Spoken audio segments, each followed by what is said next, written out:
Hey guys, I'm going to show you how to hide friends list on Facebook. So to hide your Facebook friends list, so open Facebook app, then tap your profile icon in the corner. Next, scroll down and go to settings and privacy. Then select settings.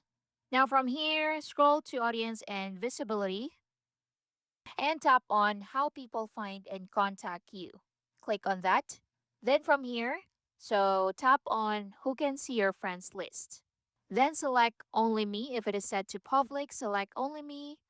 Or if you can't find it, so you may need to tap see all and you should see only me in here.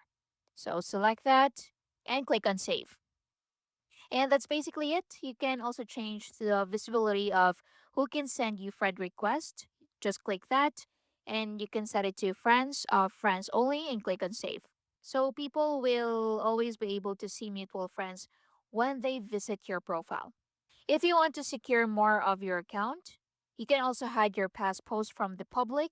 You can block strangers from looking you up by phone number or email, and you can prevent your profile from showing up on Google search. And that's basically it. So if you're using computer or desktop, you can just click your profile picture on Facebook and then select settings and privacy, then click settings, then click privacy in the left menu and find and contact you.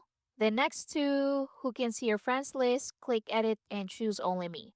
And that's basically it. I hope you find this helpful. Thank you for watching.